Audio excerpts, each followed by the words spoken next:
En mi fiesta de cumpleaños, mi suegra le susurró algo al oído a mi marido y vi el cambio en su mirada.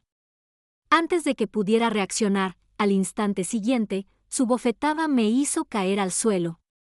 Aturdida, me quedé allí tumbada mientras él se daba la vuelta para marcharse, hasta que una risita lenta escapó de mis labios.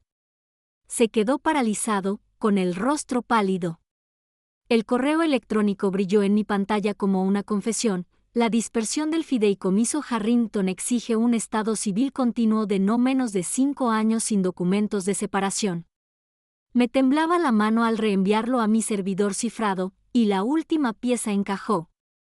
Detrás de mí, el gris amanecer de Boston se filtraba a través de unas cortinas de diseño. James había insistido en unas cortinas que costaban más que mi primer coche. Cerré de golpe el portátil al abrirse la puerta del baño. Salió una nube de vapor cuando James salió, con una toalla alrededor de la cintura, su cuerpo aún magnífico a sus 37 años. Sin embargo, sus ojos conservaban esa mirada cada vez más vacía que había estado documentando durante meses. «Feliz cumpleaños, Elise», dijo, con palabras ensayadas y huecas. Se inclinó para besarme la mejilla, sus labios estaban frescos a pesar de la ducha caliente. Mamá está emocionada por esta noche. Antes de empezar, quiero agradecerles a cada uno por ser parte de este increíble viaje. Si disfrutan de estas historias de empoderamiento, consideren suscribirse. Es completamente gratis y nos ayuda a construir esta increíble comunidad. Comencemos. Seguro que sí, pensé, pero respondí con una calidez practicada. Fue muy generoso por parte de Victoria organizarlo todo. Mi voz, la que había perfeccionado en los tribunales para convencer a los jurados, no delató el hielo que se formaba en mi pecho. «¿En qué estás trabajando?», preguntó, mirando mi portátil cerrado. «Solo estoy revisando los documentos de la fusión de Westbrook», mentí con naturalidad. «Ni siquiera las cumpleañeras tienen días libres en Caldwell y Pierce». Asintió, aceptándolo sin rechistar. Cuando nos conocimos hace 6 años, se habría burlado de mi adicción al trabajo, tal vez habría intentado convencerme de que volviera a la cama. Ese James ya no estaba, reemplazado por este autómata pulido que respondía a las señales de su familia como un animal adiestrado. Mientras él se vestía para su mañana en la oficina familiar, me retiré a mi vestidor, el único lugar en nuestra casa de piedra rojiza de Beacon Hill sin cámaras. Victoria había instalado el sistema de vigilancia el año pasado durante nuestra renovación, una medida de seguridad, considerada, para su querido hijo y nuera. Solo yo sabía de los diminutos dispositivos que descubrí durante una búsqueda metódica hace 3 meses. Solo yo sabía que los había dejado funcionando, pero que les daba un ciclo de actividad rutinaria cada vez que necesitaba privacidad. Dentro del armario, presioné con la punta del dedo una junta casi invisible en la pared. Un panel se abrió, revelando una caja resistente al agua que contenía discos duros, un portátil de repuesto y 3 teléfonos prepago, mi póliza de seguro, mi arma. Durante 4 años, fui la incorporación perfecta a la dinastía Harrington, graduada de Derecho en Harvard, estrella emergente en el bufete de abogados corporativos más prestigioso de Boston, miembro de la junta directiva de una fundación benéfica y esposa devota de James Harrington, heredero de una de las fortunas más antiguas de Nueva Inglaterra. Las páginas de Sociedad nos adoraban. Victoria me exhibía en cada evento como una auténtica campeona. Nadie sospechaba que, tras mi maquillaje impecable y mi ropa de diseñador, estaba construyendo un caso que haría derrumbar el imperio Harrington. Todo empezó con discrepancias que noté mientras ayudaba a James a revisar documentos de la empresa familiar, números que no cuadraban, filiales en países con leyes bancarias cuestionables. Luego vinieron las extrañas reuniones de las que James regresaba con un comportamiento alterado, más retraído, menos decidido. La forma en que Victoria le susurraba cosas al oído en las reuniones familiares que cambiaban su actitud al instante. Había pasado 3 años defendiendo corporaciones contra acusaciones de fraude. Sabía lo que era la manipulación financiera. también sabía lo que era el control psicológico. El día que encontré a James mirando catatónicamente un video enviado por su primo William fue el día en que comencé mi investigación secreta en serio. Esa noche, compré el primer teléfono desechable con mi dinero oculto. Extraje una tarjeta micro SD y la inserté en mi teléfono seguro. Los archivos cifrados lo contenían todo: transferencias bancarias a cuentas en el extranjero, grabaciones de reuniones familiares donde hablaban abiertamente sobre condicionar ciertas respuestas en James, pruebas de manipulación del mercado y sobornos a funcionarios federales. Mis dedos se desplazaron hasta el archivo más reciente, una fotografía tomada ayer de Thomas Bitley, el supuesto terapeuta infantil de James, reunido con Victoria en su casa de Back Bay. Era el mismo hombre al que se hacía referencia en los documentos como consultor de conducta, y que cobraba $30,000 mensuales de una empresa fantasma de Harrington. Miré mi reloj, las 7:15 de la mañana, casi la hora de volver a convertirme en Elise Harrington. Guardé todo, cerré el compartimento y elegí un traje conservador de St. John para el juzgado esa mañana. La audiencia de Prescott terminaría al mediodía, lo que me daría tiempo para cambiarme para celebrar mi cumpleaños en el restaurante favorito de Victoria junto al puerto. Mientras me maquillaba, practicaba mis expresiones en el espejo: sorpresa encantada, agradecimiento amable, afecto devoto, las mismas expresiones que había usado durante años mientras reunía pruebas contra quienes habían vaciado a mi esposo y construido una empresa criminal tras una fachada filantrópica. James apareció en la puerta, impecablemente vestido con un traje a medida y el pelo perfectamente peinado. Antes, verlo así me habría acelerado el pulso. Ahora, catalogaba los cambios en él: las pupilas ligeramente disminuidas, el microscópico retraso antes de reaccionar, la nueva tensión en su mandíbula. «Estás guapísima», dijo mecánicamente. «Gracias, cariño». Me puse de pie y le ajusté la corbata, ya perfecta, observando sus ojos en busca de cualquier atisbo del hombre con el que me había casado. «Nada. Te veo esta noche. No dejes que tu madre se pase con las sorpresas». Su sonrisa no llegó a sus ojos. «Ella solo quiere que todo sea perfecto para ti». Perfecto. La palabra favorita de los Harrington: su familia perfecta, su negocio perfecto, su control perfecto. Mientras recogía mi maletín y los documentos del juicio, mi teléfono vibró con un mensaje de Victoria: «Ponte el azul de Valentino esta noche. A James le encantas con ese color», otra orden disfrazada de consejo maternal. Le respondí con agradecimiento y elegí el Dior carmesí que había estado guardando para una ocasión especial.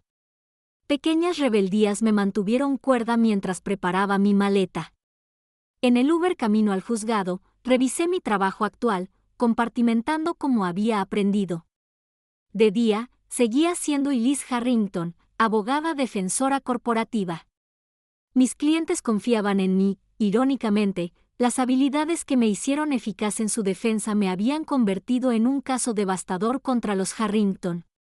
En la entrada del juzgado, revisé mi aplicación de mensajería segura. Mi contacto en la SEC había confirmado la recepción de mi última información. «Seguiremos con esto la semana que viene», había escrito. «¿Necesitas algo más de tu fuente?». Sonreí mientras respondía: «Un último artículo esta noche». Victoria no se imaginaba que su elaborada trampa de cumpleaños para mí se convertiría en el desenmascaramiento de Harrington. Esta noche, en mi celebración de cumpleaños, rodeado de la élite de Boston y los aliados más cercanos de la familia, todo cambiaría. Guardé mi teléfono y subí las escaleras del juzgado, con expresión serena y una postura segura. Por dentro, contaba las horas.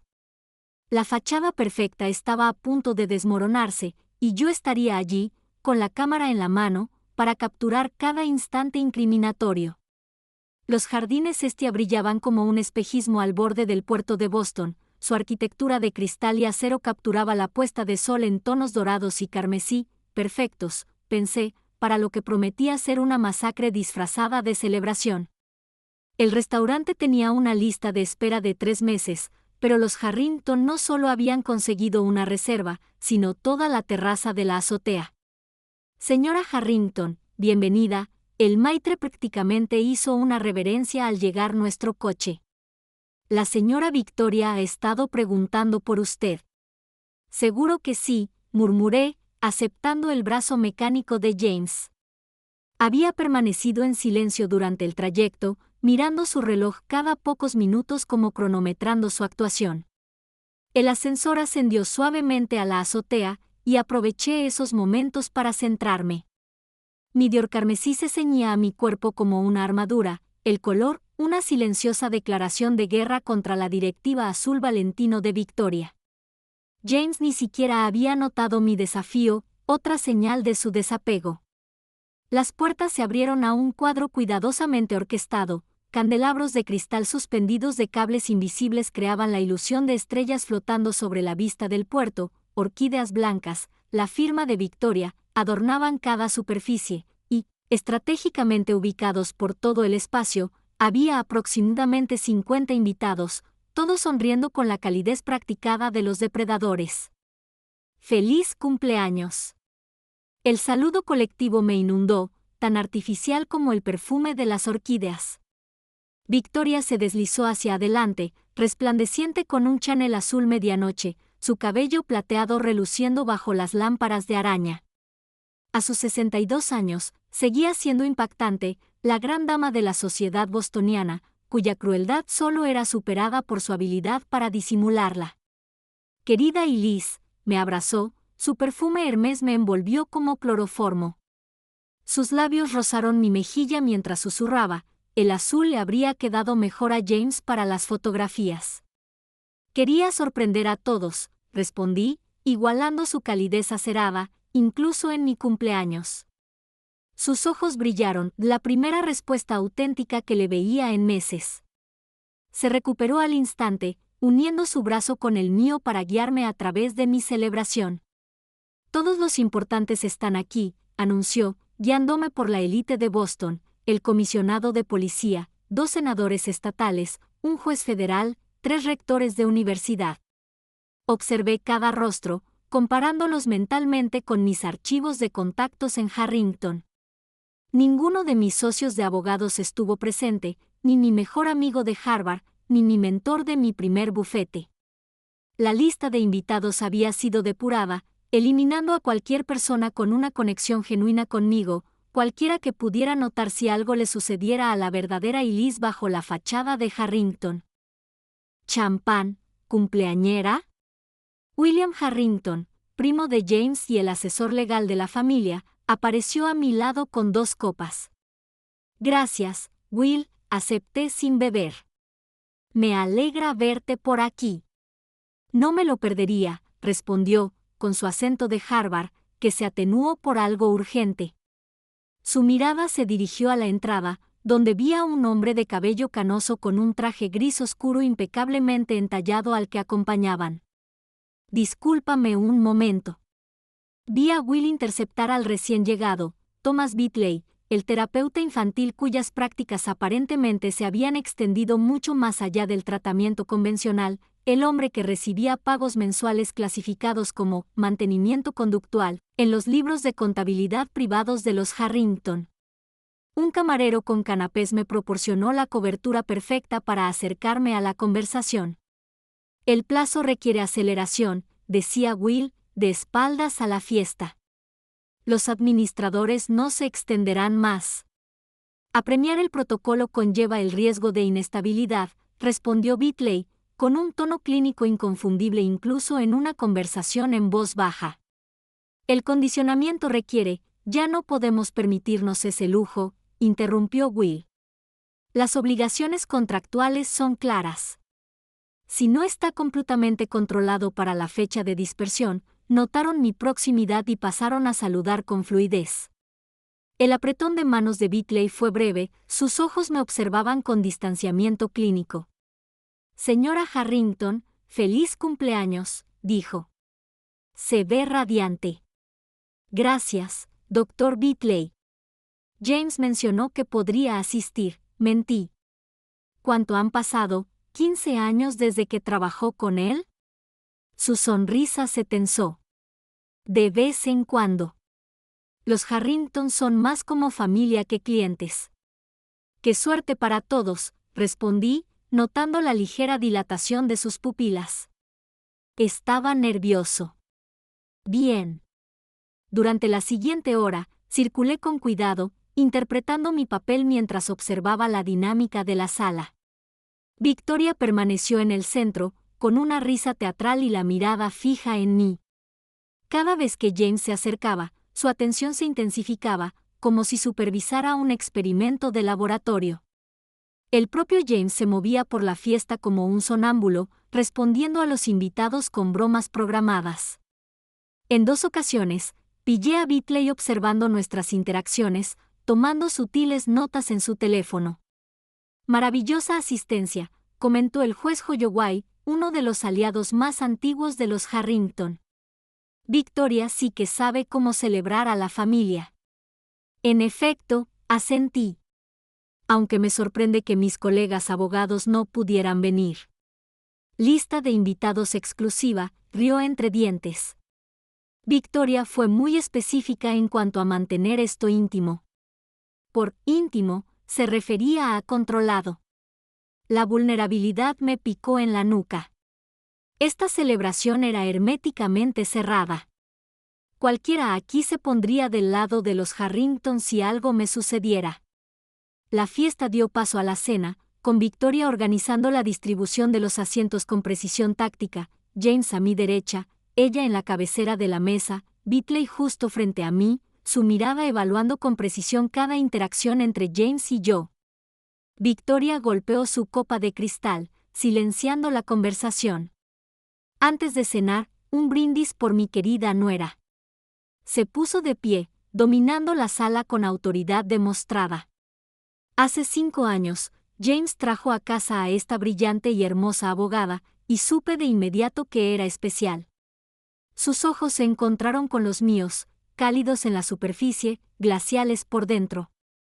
Y Liz se ha convertido en todo lo que la familia Harrington valora, leal, discreta y comprometida con nuestro legado.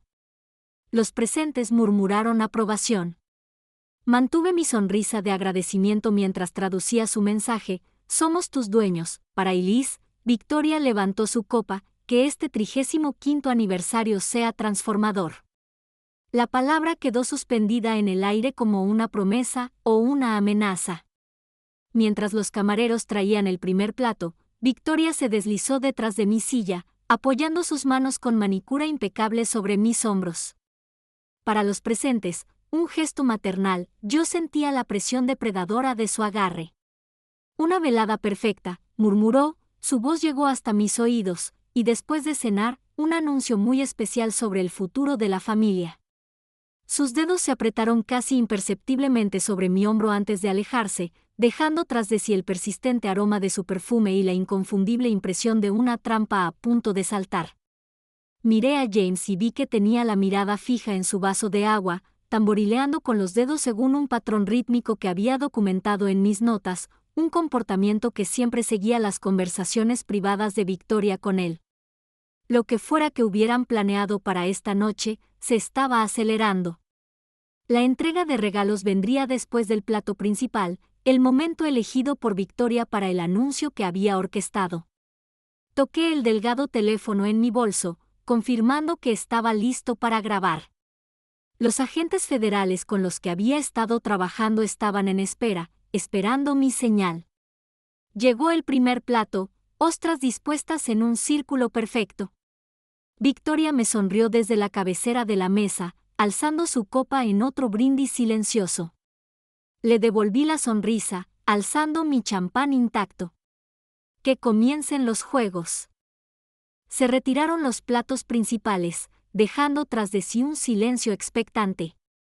Victoria hizo un gesto a los camareros, quienes comenzaron a colocar una elaborada exhibición de regalos envueltos en una mesa de mármol colocada sobre ruedas en el centro de la terraza. Todo formaba parte del espectáculo, regalos que sospeché eran tan vacíos como las sonrisas que me rodeaban.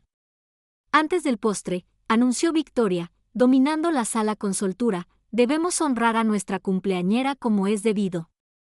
Los invitados se colocaron en un semicírculo perfecto, con sus teléfonos inteligentes apareciendo en manos cuidadas.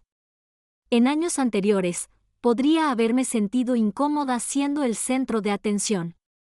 Esta noche, recibí con agrado todas las cámaras. James me acompañó a la mesa de regalos con una mano firmemente apretada contra mi espalda. Su toque, antes cálido y reconfortante, ahora parecía mecánico, un gesto practicado más que una conexión íntima. Empieza con este, me indicó Victoria, entregándome una pequeña caja envuelta en el característico azul Tiffany.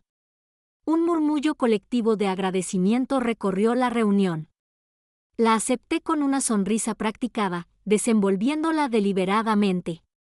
Dentro, sobre satén blanco, yacía un brazalete de platino con diamantes incrustados, unas hermosas esposas. Es precioso, dije, alzándolo para las fotos de rigor. James, ayuda a tu esposa a ponérselo, me indicó Victoria. Mientras me lo abrochaba en la muñeca, sentí su peso, un eslabón más en su cadena. La función continuó con varios regalos más, todos caros, seleccionados para reforzar mi posición como posesión de Harrington y no como persona, un bolso de diseño, un fin de semana en su finca de Martha's Vineyard, una donación a mi nombre a la Fundación Harrington. Y ahora, la voz de Victoria se suavizó dramáticamente, para nuestro anuncio especial. Se deslizó hacia adelante, con un movimiento tan preciso que parecía coreografiado. El aroma de su perfume Hermès llegó un momento antes, envolviéndome como una constrictora invisible. La sala se quedó en silencio, todas las miradas fijas en nuestro cuadro, Victoria, James y yo, dispuestos como figuras en un tablero de ajedrez. Su mano descansaba sobre el hombro de James, sus dedos clavándose ligeramente en los puntos de presión precisos que había documentado en mi investigación sobre desencadenantes físicos. Y Liz ha sido un tesoro para nuestra familia, comenzó Victoria, con la voz melosa y una falsa calidez, dedicada, comprensiva, la compañera perfecta para James durante estos 5 años cruciales de su carrera.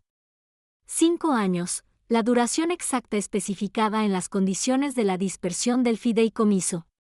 Los ojos de Victoria brillaron al acercarse a James, casi rozando su oreja con los labios. Activé la grabación de mi teléfono con un discreto movimiento. Recuerda tu deber, susurró, aunque en el silencio de la habitación, las palabras se oyeron. Protege lo que es nuestro. Lo vi suceder a cámara lenta, las pupilas de James se contrajeron hasta convertirse en diminutas, su mandíbula se aflojó momentáneamente antes de tensarse en una línea rígida, el ligero temblor en su mano izquierda se calmó por completo. Entonces llegaron las palabras, pronunciadas en un tono monótono que nunca antes le había oído: nos has traicionado. La sala contuvo la respiración.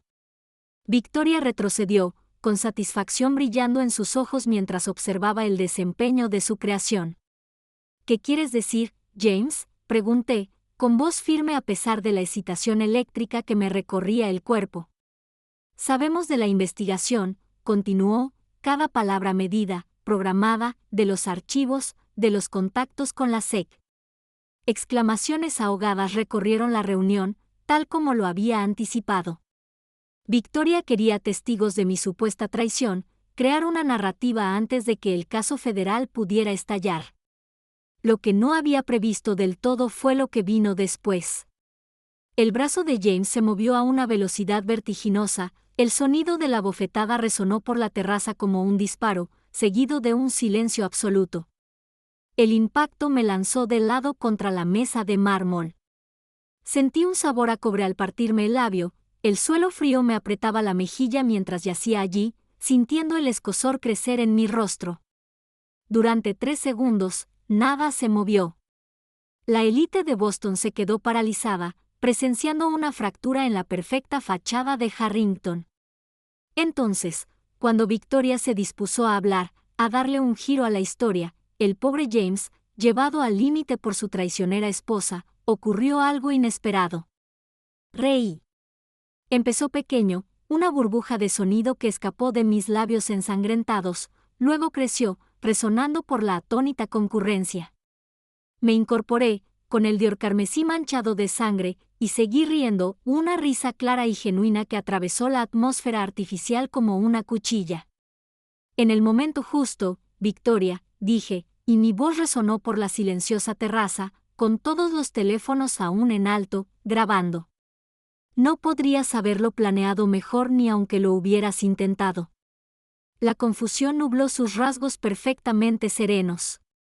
Esto no era su escenario. Se suponía que la esposa deshonrada debía encogerse de miedo, suplicar, tal vez amenazar débilmente antes de ser escoltada fuera.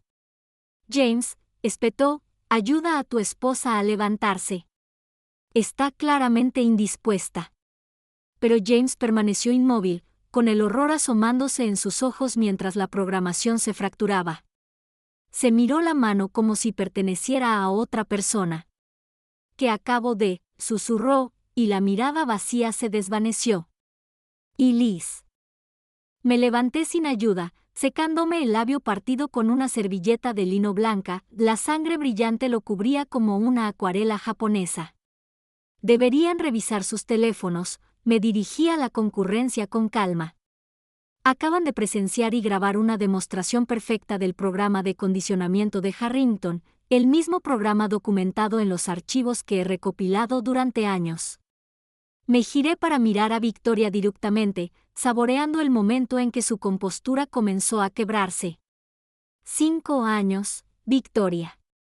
Ese era el requisito para que James accediera al fideicomiso de su abuelo, un matrimonio estable durante 5 años. Sonreí, sintiendo el sabor de la sangre. Pero las agresiones con testigos suelen complicar los divorcios, ¿no? La comprensión se reflejó en sus ojos, seguida de algo que nunca antes había visto, miedo. Lo hiciste deliberadamente, siseó. Nos provocaste. No tenía por qué, respondí. Llevas años condicionando a James. Solo tenía que esperar y documentarlo. Señalé a la multitud de rostros sorprendidos y teléfonos levantados. Y ahora, todos los demás también. Las piezas del rompecabezas que había reunido durante años, el fraude financiero, la manipulación psicológica, el control cuidadosamente orquestado de James, acababan de ser validadas por sus propias acciones frente a la misma estructura de poder que habían cultivado.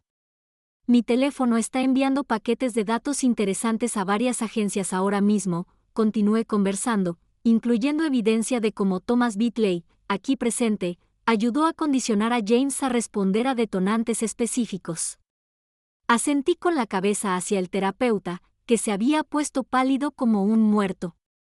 La programación de respuesta física fue particularmente efectiva, ¿no le parece, doctor? La primera señal de una noticia sonó en el teléfono de alguien, luego otra, y otra. Mi interruptor de hombre muerto se activó en el momento en que el GPS de mi teléfono registró un impacto compatible con una agresión física, enviando mi paquete completo de pruebas a las autoridades y a algunos medios de comunicación. El imperio de Victoria no solo se estaba desmoronando, implosionaba en tiempo real frente a la misma sociedad que había manipulado durante décadas. Y allí, con sangre en los labios y triunfo en el corazón, supe que no había vuelta atrás. No puedes. Empezó Victoria, pero se quedó paralizada al oír la misma alerta que ahora resonaba por la concurrencia. James se quedó paralizado, mirándose la mano como si perteneciera a otra persona, consciente del horror de su acción.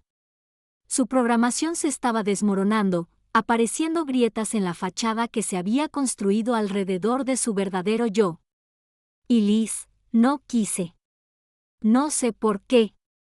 Su voz se quebró, la emoción genuina rompiendo el condicionamiento. Sé que no lo hiciste, dije en voz baja, dirigiéndome a él directamente por primera vez en meses. A eso me refiero. Me giré para encarar al público atónito, a esas personas poderosas que habían sido el escudo y la espada de los Harrington durante décadas. La sangre en mi labio me confería una extraña autoridad, el poder de una verdad innegable. Para quienes revisan sus teléfonos, sí, esa alerta es sobre la familia Harrington, confirmé, con mi voz de juez resonando con claridad en la terraza. Lo que acaban de presenciar es la culminación de una investigación de 5 años sobre una de las organizaciones criminales más sofisticadas de Boston. El rostro del juez Holloway se había puesto pálido. El senador Prescott ya retrocedía hacia la salida. Los miré a los ojos, asegurándome de que entendieran que su complicidad también estaba documentada. La Fundación Harrington ha blanqueado aproximadamente $340 millones a través de sus programas benéficos, continué, desviando fondos destinados a iniciativas educativas a cuentas en el extranjero controladas por empresas fantasma en las Islas Caimán y Singapur. La compostura de Victoria se desmoronaba visiblemente, su mano, con la manicura perfecta, se aferraba a la garganta, donde el pulso latía con fuerza bajo su collar de diamantes. No tienen pruebas, susurró, pero sus ojos se posaron en Thomas Bitley, que se dirigía lentamente hacia la salida. Dr. Bitley, quizás quiera explicarles a todos el significado del proyecto Centinela, grité, deteniéndolo en seco, el programa de modificación de conducta que le han estado aplicando a James desde que tenía 12 años, diseñado para asegurar el cumplimiento total de las directrices familiares. Bitley se quedó paralizado, su distanciamiento clínico se desvaneció cuando 50 pares de ojos se volvieron hacia él. Es información terapéutica privilegiada, balbuceó, aferrándose a la jerga profesional como escudo. ¿Terapéutico?, repetí, arqueando una ceja. A eso le llaman condicionar a un niño para que responda a desencadenantes físicos y verbales específicos, programar respuestas que anulan su voluntad consciente, pregunté a James, que se había hundido en una silla, con la cara hundida en las manos. ¿Le gustaría explicarme los pagos mensuales de $30,000 clasificados como mantenimiento de conducta en los libros de contabilidad privados de los Harrington? Me volví hacia la concurrencia, usando todas las habilidades que había perfeccionado en el tribunal para mantener su atención. Mi paquete de pruebas, que ya ha sido recibido por la SEC, el FBI y el Boston Globe, contiene más de 2,000 documentos que detallan fraude financiero, evasión fiscal, manipulación del mercado y, lo más inquietante, el abuso psicológico de James Harrington para mantener el control de la fortuna familiar. William Harrington dio un paso al frente, adoptando su tono legal más autoritario. Estas son acusaciones descabelladas de una esposa descontenta. Si hubiera algo de cierto en ellas. La adquisición de Westlake, interrumpí, mencionando un acuerdo que había sido noticia el año anterior.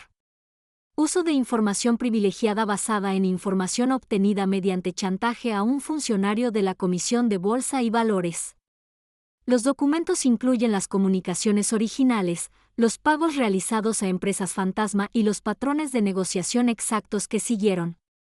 La expresión de confianza de William flaqueó cuando mencioné la transacción específica. Continué sin descanso.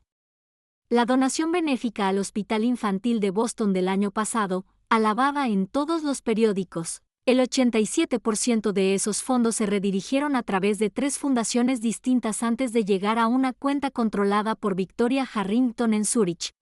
Sostuve la mirada de Victoria directamente. Número de cuenta 894-7721-3344-12, abierta a nombre de Ellen Marren, el apellido de soltera de su madre. La especificidad de los detalles silenció cualquier otra objeción entre la multitud. Los teléfonos ahora se usaban no solo para leer alertas, sino para buscar información que corroborara la información. Las pruebas que había recopilado durante años se estaban haciendo públicas en tiempo real. Victoria, siempre estratega, intentó retomar el control de la narrativa. Y Liz ha estado bajo una enorme presión con su carga de trabajo, comenzó con un tono preocupado. Llevamos meses preocupados por su salud mental. ¿Hablamos del sistema de vigilancia instalado en nuestra casa durante la reforma del año pasado?, repliqué. ¿O de la medicación que me añadían al té de la tarde cuando trabajaba hasta tarde en ciertos casos? Me han hecho análisis de sangre que documentan los sedantes durante meses. Un nuevo murmullo recorrió la multitud. La manipulación calculada era exactamente lo que muchas de estas poderosas mujeres habían experimentado en los círculos de élite de Boston. Me volví hacia el Dr. Bitley, quien permanecía paralizado por la indecisión. El Dr. Bitley tiene que tomar una decisión esta noche, anuncié. Los agentes federales que han recibido mi paquete de pruebas estarán especialmente interesados en sus registros del programa de condicionamiento. Sin embargo, hice una pausa deliberada, asegurándome de que escuchara atentamente. Estoy dispuesto a recomendar inmunidad a cambio de su testimonio completo sobre los métodos utilizados y quién los autorizó. Los ojos de Bitley se abrieron de par en par al ver la salvación que se le ofrecía. Lo mismo aplica a cualquiera en esta sala, continué, dirigiéndome a los reunidos. Quienes se presenten voluntariamente con información serán vistos de forma muy diferente a quienes esperen citaciones. La fractura estratégica de la Alianza Harrington se estaba produciendo más rápido de lo que yo había previsto. Ya se estaban formando pequeños grupos, conversaciones susurradas que indicaban alianzas que se movían como placas tectónicas. James me miró, con los ojos más claros de lo que los había visto en meses, la programación temporalmente interrumpida por la impresión. ¿Cuánto tiempo hace que lo sabes?, preguntó, con voz apenas audible. 3 años, respondí en voz baja. Al principio, noté pequeñas inconsistencias en tu comportamiento después de las reuniones familiares. Luego, los episodios vacíos se hicieron más frecuentes. La pieza clave fue encontrar el nombre de Bitley en esos registros de pagos. Nunca quise hacerte daño, susurró, con una angustia genuina abriéndose paso. Lo sé, dije, y lo decía en serio. Por eso he pasado 3 años construyendo este caso en lugar de simplemente irme. No fuiste la única víctima, James. Victoria, al ver que perdía por completo el control, hizo un último intento desesperado. Esto es absurdo. James, díselo. Pero James miraba fijamente la sangre en mi labio, y una terrible comprensión surgió a medida que los recuerdos comenzaban a romper el condicionamiento. Tú me hiciste esto, le dijo a su madre, con la voz cada vez más fuerte. Todas esas sesiones con el Dr. Bitley de niño, los programas educativos especiales, cada verano, ¿esta no es la primera vez que me has hecho? No pudo terminar la frase, el horror se apoderó de su rostro. Las puertas del ascensor se abrieron, revelando a 2 hombres trajeados que observaban la escena con profesional indiferencia. Justo a tiempo, noté al reconocer a mis contactos del FBI. Caballeros, creo que varias personas aquí están deseosas de declarar. Las pruebas que había reunido ya no eran solo archivos en servidores seguros, se desarrollaban en un drama humano en la azotea mientras décadas de manipulación, fraude y control comenzaban a desmoronarse hilo a hilo. Y en el centro estaba Victoria, con su imperio desmoronándose, su máscara de perfección finalmente, irrevocablemente destrozada. Los agentes del FBI se movieron con una eficiencia experta, asegurando las salidas mientras se presentaban a la multitud cada vez más agitada. Uno de ellos, el agente Rivera, a quien le había estado dando información durante meses, me hizo un gesto casi imperceptible al acercarse a Victoria. Señora Harrington, tenemos una orden para incautar todos los dispositivos electrónicos y documentos que posee, declaró con un tono profesionalmente neutral al presentar la documentación. La mano de Victoria tembló al tomar el documento, examinándolo con la desesperada intensidad de quien busca una cláusula de escape. Al no encontrar ninguna, se giró hacia William, quien ya había empezado a alejarse de ella. El asesor legal de la familia ya estaba calculando su propia estrategia de salida. Esto es absurdo, insistió, pero su voz había perdido su tono autoritario. ¿Sabe quién soy? Lo sabemos. Precisamente por eso estamos aquí, señora Harrington, respondió el agente Rivera. A nuestro alrededor, la elegante celebración de cumpleaños se había transformado en un caos apenas controlable. Los camareros permanecían paralizados, con las botellas de champán aún en la mano, mientras la élite de Boston iniciaba su retirada estratégica. El juez Holloway ya hablaba con urgencia por teléfono, la esposa del senador Prescott le tiraba de la manga, distanciándose del núcleo de Harrington. Los teléfonos seguían vibrando con creciente urgencia.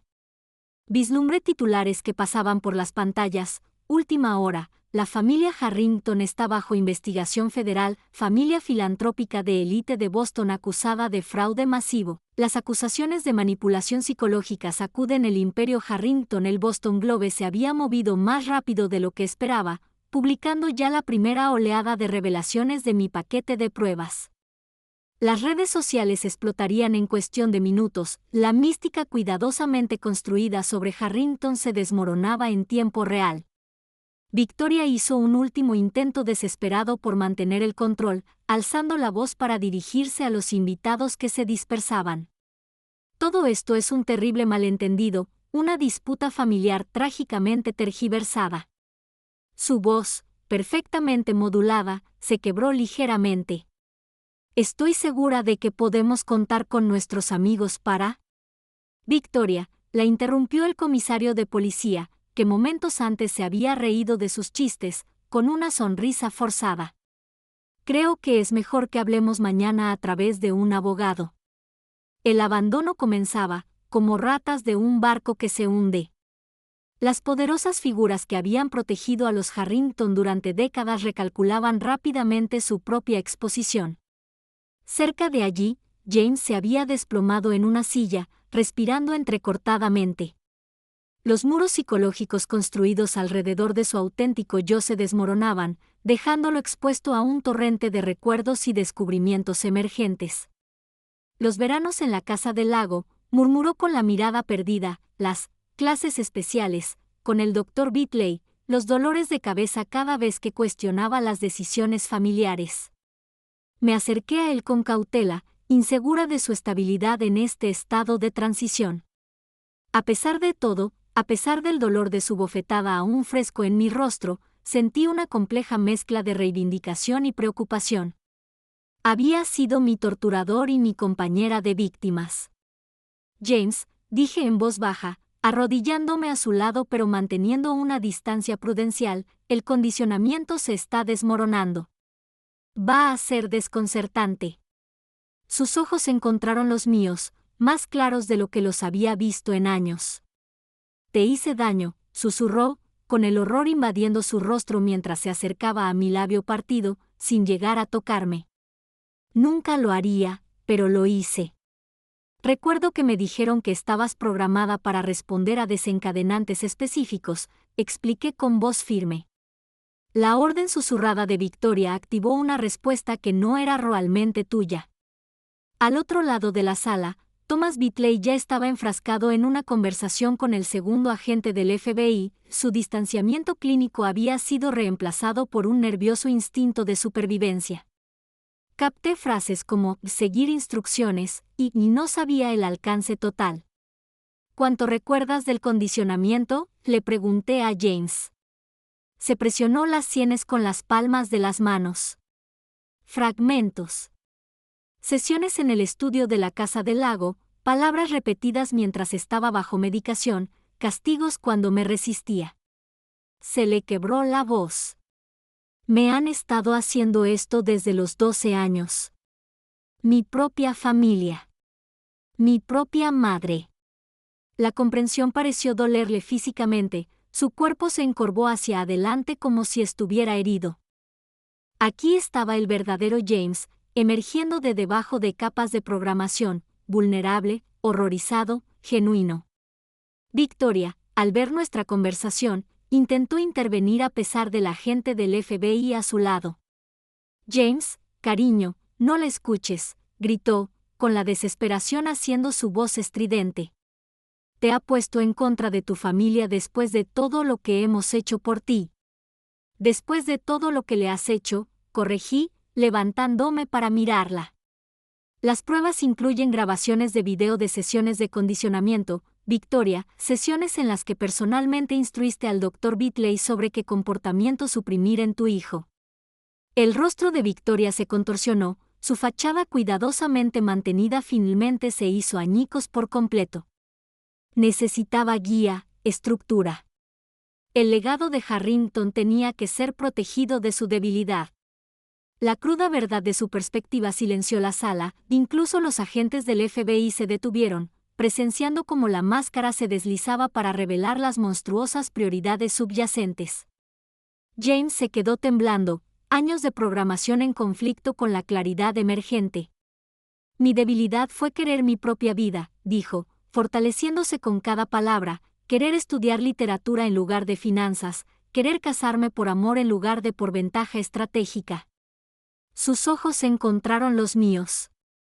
¿Había algo real entre nosotros o solo estaba siguiendo otro guión? La pregunta me atravesó. A pesar de todo lo que había descubierto, a pesar de mi justificada ira, no pude forzarme a retorcer el cuchillo más. El principio fue real, respondí con sinceridad, antes de que intensificaran el condicionamiento. Por eso me quedé. Vi destellos de quién eras realmente, suficientes para saber que eras tan víctima como cualquiera a quien hubieran dañado. Afuera, las luces de la policía iluminaban la noche, reflejándose en las aguas del puerto. Llegaban más agentes federales, junto con equipos de respuesta a pruebas.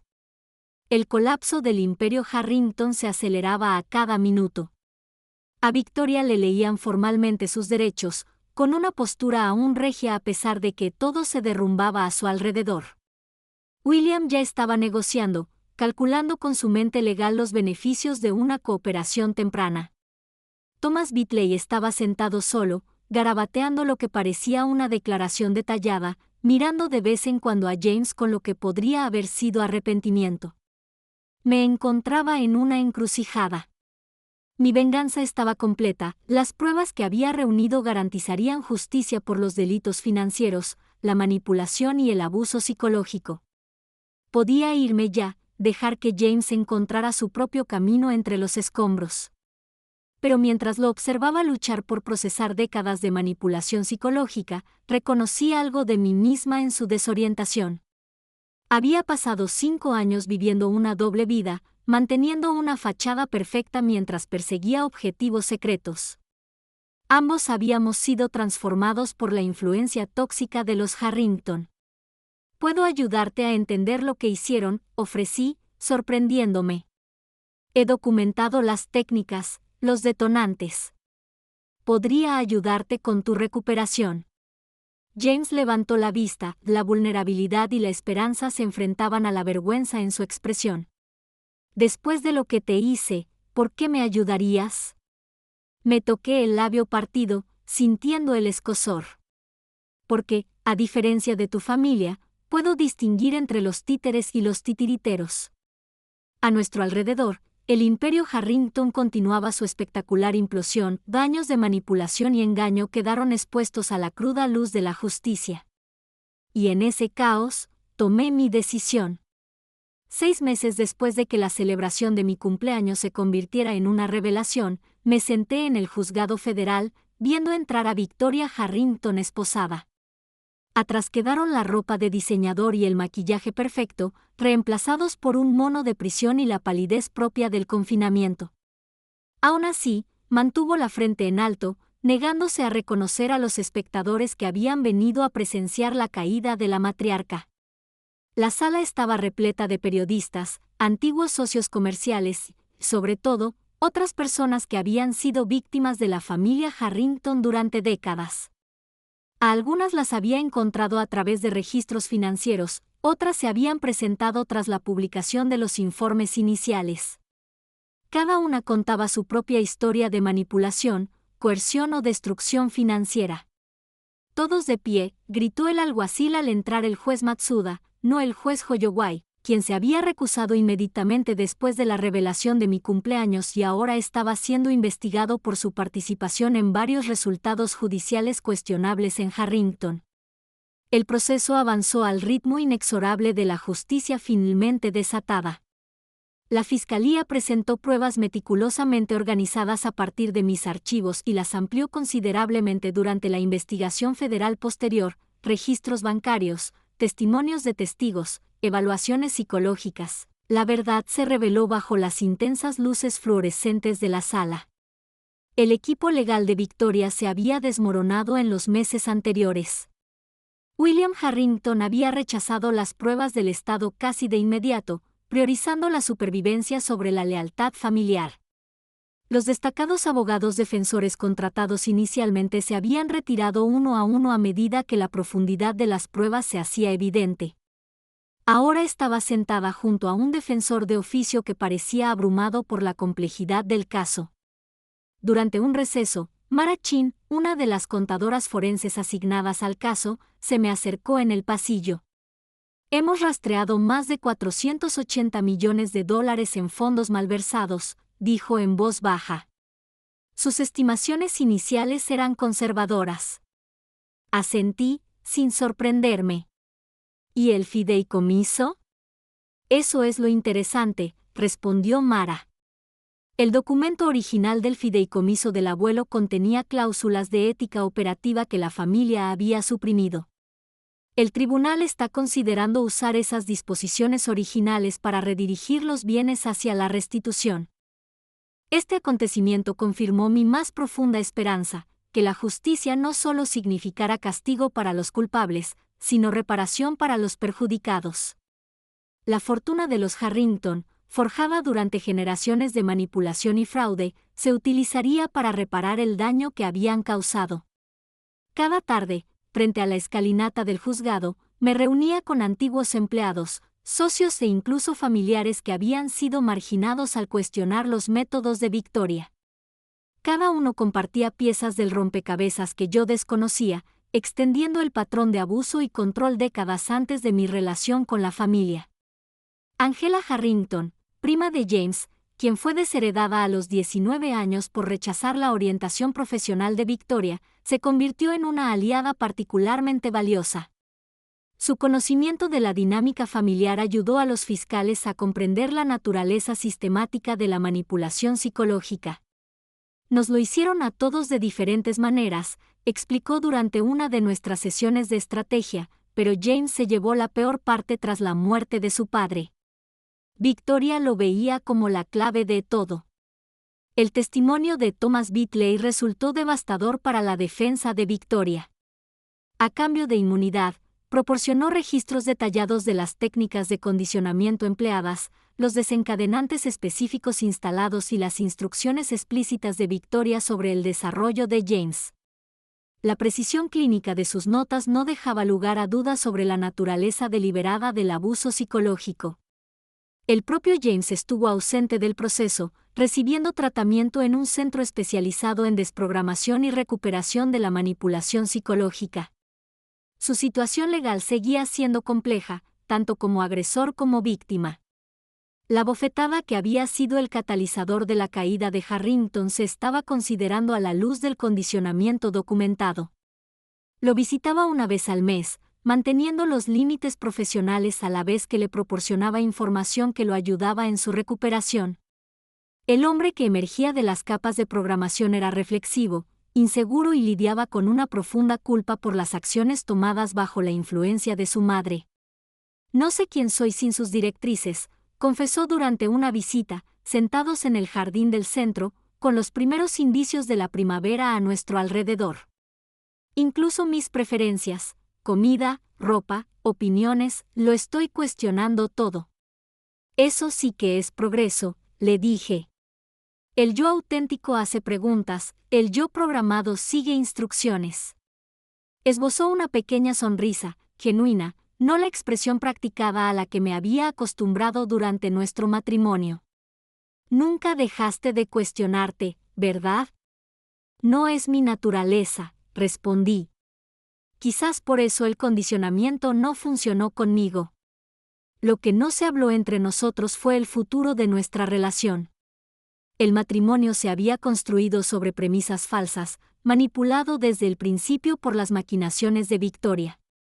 Sin embargo, algo auténtico había existido brevemente antes de que la programación más profunda se instalara. Si eso podría recuperarse alguna vez, o si debería recuperarse, seguía siendo una pregunta abierta que ninguno de los dos estaba listo para responder. Mi vida había cambiado por completo. Renuncié a Caldwell & Pierce, incapaz de volver a defender corporaciones tras ver cómo el poder podía corromper incluso a las instituciones más prestigiosas. En su lugar, fundé la Fundación Legal para la Libertad Cognitiva, especializada en casos de manipulación psicológica, control coercitivo y explotación financiera. Nuestros primeros clientes fueron ex-empleados de Harrington que habían sido sometidos a acuerdos de confidencialidad y contratos coercitivos. En 3 meses, nos expandimos para representar a víctimas de otras familias y corporaciones poderosas que utilizaban tácticas similares de control psicológico. Básicamente, han creado una nueva área de práctica, comentó mi antiguo mentor cuando nos reunimos para tomar un café. La libertad psicológica como derecho legal. El trabajo de la Fundación pronto se extendió más allá de la representación legal. Desarrollamos programas educativos para que las fuerzas del orden, jueces y terapeutas reconocieran las señales de manipulación psicológica. Colaboré con defensores de la libertad cognitiva para impulsar cambios legislativos que fortalecieran las protecciones contra el control coercitivo. El día que Victoria Harrington fue sentenciada a 28 años de prisión federal por fraude, crimen organizado y conspiración, me senté al fondo de la sala en lugar de al frente. Su imperio había caído, se había hecho justicia. Mi atención ya estaba centrada en el siguiente caso, la siguiente víctima que necesitaba defensa. Al vaciarse la sala, James se me acercó, era su primera aparición en el proceso. Se veía diferente, más delgado, con ropa informal en lugar de trajes a medida, y sus ojos reflejaban tristeza y claridad a la vez. Los fideicomisarios aprobaron el plan de restitución, dijo sin preámbulos. Todos a quienes perjudicaron recibirán una compensación, incluyéndote a ti. No hice esto por dinero, respondí. Lo sé, dudó. Por eso les pedí que destinaran mi parte personal a su fundación. Me parece apropiado que lo que pretendían usar para controlarme se use para liberar a otros. El gesto representaba algo profundo, un acto de decisión autónoma, quizá la primera decisión verdaderamente independiente que tomaba en décadas. Gracias, dije simplemente. Nos quedamos allí un instante, 2 personas transformadas para siempre por la misma influencia corruptora, que ahora encontraban caminos separados hacia la redención. El trabajo de su fundación empezó e hizo una pausa. Me gustaría ayudar cuando esté más avanzado en mi recuperación. Mi experiencia podría ser útil a otros. Podría ser, asentí.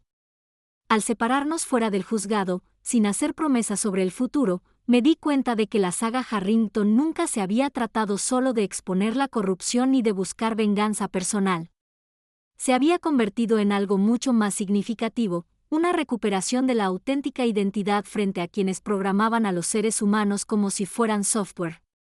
El camino por delante sería desafiante, con familias e instituciones más poderosas a las que enfrentarme, pero con cada caso, cada cliente, cada pequeña victoria, estaba construyendo algo que Victoria Harrington, con toda su riqueza e influencia, nunca había poseído, un legado de liberación en lugar de control.